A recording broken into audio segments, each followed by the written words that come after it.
नमस्ते. आपलं अरविंद गणेश दामले चॅनेलमध्ये स्वागत आहे. मी अरविंद दामले आपल्यासमोर प्रस्तुत करीत आहे माझ्याच काही कविता. हा आहे ह्या कवितांच्या सत्राचा 586वा भाग. आपल्याला या कविता पसंत पडल्या तर माझ्या अरविंद गणेश दामले चॅनेलला सबस्क्राईब करा, लाईक करा, शेअर करा आणि बेल आयकॉन दाबायला विसरू नका. तर माझी पहिली मराठीतली कविता आहे. 50 वर्षांच्या कैदेनंतर एक जण सुटला आणि भीक मागू लागला.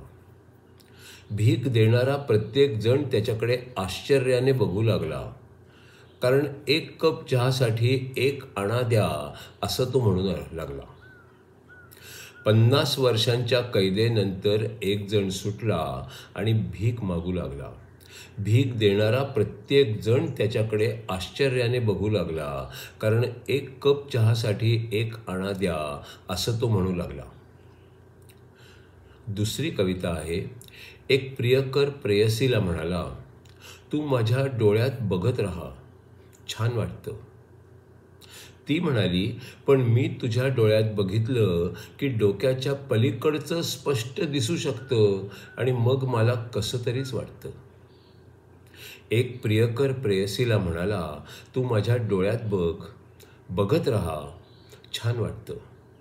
ती म्हणाली, पण मी तुझ्या डोळ्यात बघितलं की डोक्याच्या पलीकडचंही स्पष्ट दिसू शकतं आणि मग मला कसं तरीच वाटतं.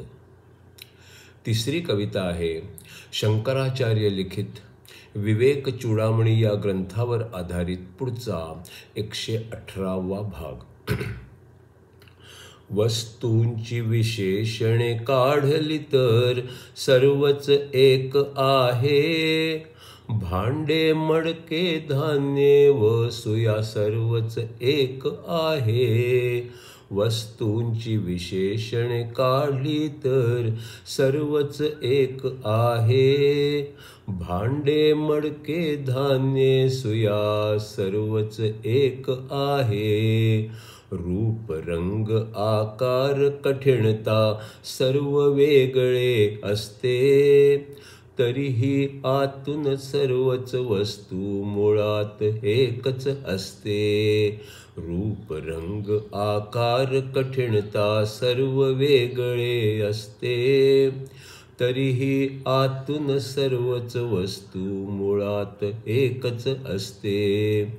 सर्व वस्तूंच्या वेगळेपणा जेव्हा अलग पडतो, सर्व वस्तूंचा गाभा एकच तेव्हा स्पष्ट होतो. सर्व वस्तूंचा वेगळेपणा जेव्हा अलग पडतो, सर्व वस्तूंचा गाभा एकच तेव्हा स्पष्ट होतो.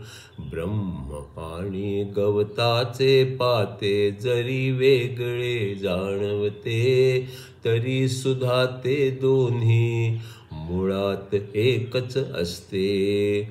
ब्रह्म आणि गवताचे पाते जरी वेगळे जाणवते, तरी सुद्धा ते दोन्ही मुळात एकच असते.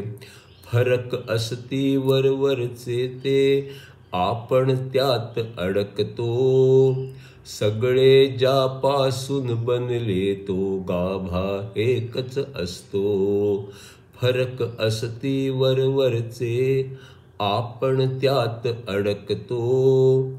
सगळे ज्यापासून बनले तो गाभा एकच असतो. ज्यापासून बनले त्याचे अनेक पैलू असती, एकच पैलू दिसतो पण सारे मुळात एकच असती.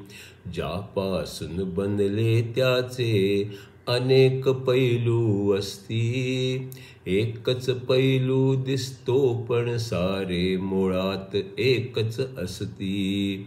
सारे पैलू मिळून त्यांची ती एकच गोष्ट बनते, पण प्रत्येक पैलू ही खरे तर तीच गोष्ट असते. सारे पैलू मिळून त्यांची ती एक गोष्ट बनते, पण प्रत्येक पैलू ही खरे तर तीच गोष्ट असते. ज्यातून कल्पना निघते तिचेही मूळ तेच असते.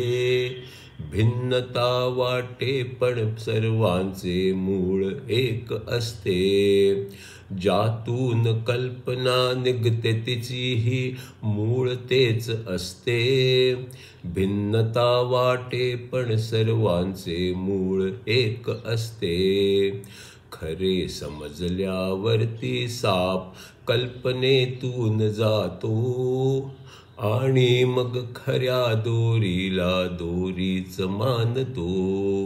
खरे समजल्यावरती साप कल्पनेतून जातो आणि मग खऱ्या दोरीला दोरीच मानतो. आत्म्यामधून सारे ब्रह्मांड कल्पिलेले असते. कल्पना गेली तर आत्माच तेचेच अस्तित्व राहते. आत्म्यापासून सारे ब्रह्मांड कल्पिलेले असते. कल्पना गेली तर आत्म्याचेच अस्तित्व राहते.